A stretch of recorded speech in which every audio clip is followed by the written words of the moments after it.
Hi everyone, I'm back with our next part of If Your Name Was Changed at Ellis Island.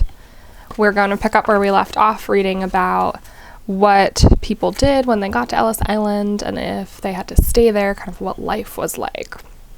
Was there anything to do while you waited?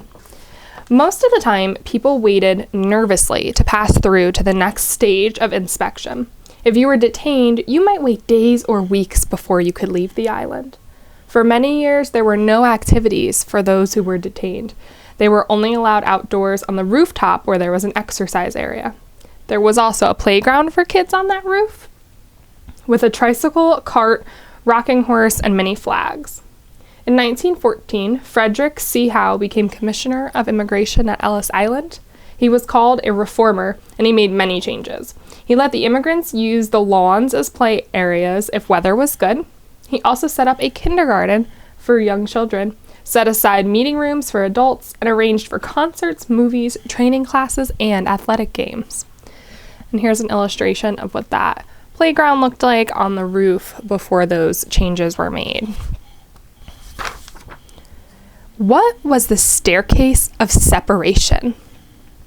At the end of the Great Hall was the staircase of separation. Whether you passed all the examinations or were detained, you went down that staircase. A turn to the right at the bottom led to the railroad ticket office. A turn to the left led to the ferry in Manhattan. Straight ahead led to the much-feared detention rooms. If you passed all the examinations, the inspectors entered your name in the registry book and gave you a landing card. One of every 9 people who received a landing card, 3 went to New York City. After a 20-minute ferry ride, they arrived at the tip of Manhattan and began their new lives in America. The remaining 6 would buy railroad tickets to other places in the United States. Some went as far as California and Washington State. Others traveled to the Midwest, the South, or New England. Almost everyone had to change their old country's money into American money. The money exchange booth had a sign that said Bureau of Change in many languages. For example, Cambia Value, Italian, Zamina Piejski, Polish, and Weltgeschaft, German. If you were going on a long trip, you'd want to buy a box lunch because you couldn't purchase food on the train. For $1, you could buy a sandwich, fruit, and a piece of pie. Like the sign on the money exchange booth, the food was listed in at least 3 languages: German, Italian, and often Swedish.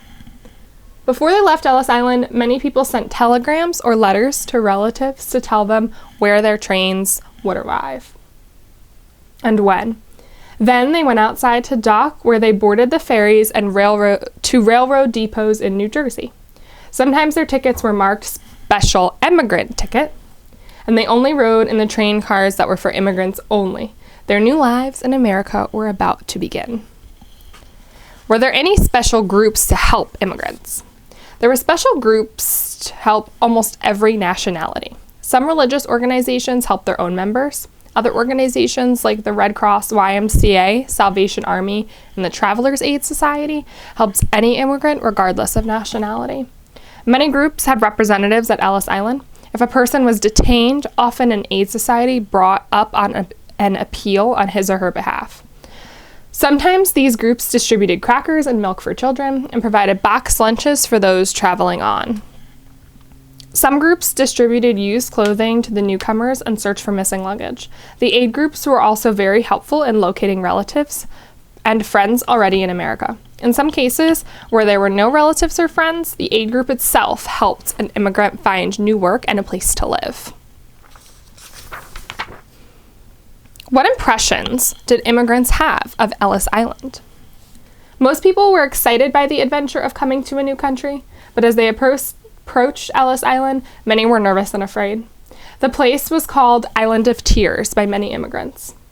Edward Corsi, who grew up to become Commissioner of Ellis Island, was a child when he came from Italy.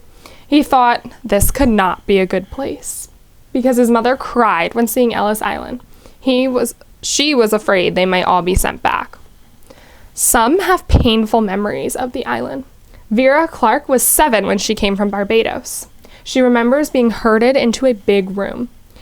We were like in cages. There were some of us on one side and some on the other, and it was just one human mass of people, Bewildered, black and white, people who weren't speaking English, couldn't understand each other, but all afraid of each other. It was just horrible.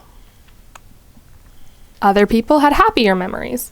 For some, the great mystery of America was found in foods. Lillian Kais was 7 when she arrived from Russia. I ate my first hot dog and my first banana there. These were revelations. Lillian had other memories as well.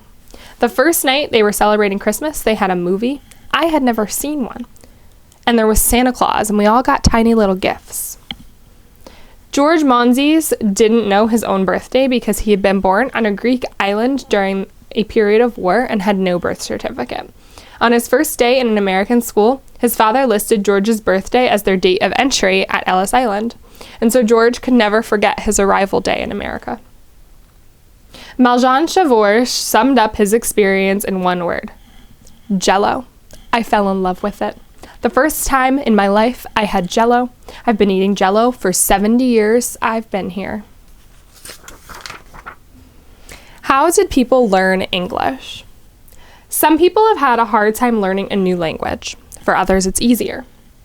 Some immigrant adults learn English at their jobs or from neighbors and relatives or at night school classes. Others never learned, but their children usually did. In some schools, there were special classes to help students. You'd stay there until you knew enough to go into another class. In other schools, there was no special help at all. One young girl from Russia spoke 2 languages when she arrived, Yiddish and Russian. She stayed in kindergarten until she learned English, but she was the first in her family to speak a new language. A Yugoslavian boy was helped by other kids. During school recess, they'd point at things and repeat names over and over.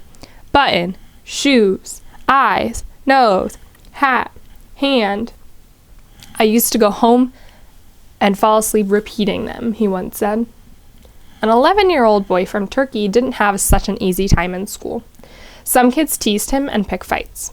I couldn't read, I couldn't write, I couldn't speak. I had never been to school in my life until I came here on account of the war over there. But I picked it up, and I picked it up very good, thank goodness. And there's an illustration of someone learning by using their vocabulary cards. Did immigrants ever return to the old country? Ever since people first began coming to the United States, some have not wanted to stay. Even in the 1600s, when colonies were first settled, about 1 of every 6 immigrants returned to England, either permanently or temporarily. Some who came to America never planned to stay. They wanted to earn as much money as they could and then return home to live a better life. Others came as seasonal workers. They arrived usually in the spring when they could find jobs, then returned home in winter when the work was finished. And some simply didn't like it here and went home. They missed their friends and relatives and the old way of life. Ethel Schumann felt that way at first. She came as a teenager, lived with relatives in New York City, and after a year, decided to go home to Austria. Years later, she returned, and this time she stayed for good. With some nationalities, example for Italians, Romanians, Slovaks, and Greeks, at least 20% and sometimes more than half later returned to their old homes. The Irish and Jews had the fewest people returning. The Irish didn't want to go back to such a poor country. And the Jews, having escaped the pogroms and other discrimination in Russia and Eastern Europe, had no safe place to return to. So we're going to stop there for today. Now that our story has progressed that most people have left Ellis Island, we'll pick up where we left off on next time about what they do when they get into starting their new lives in America. See you next time.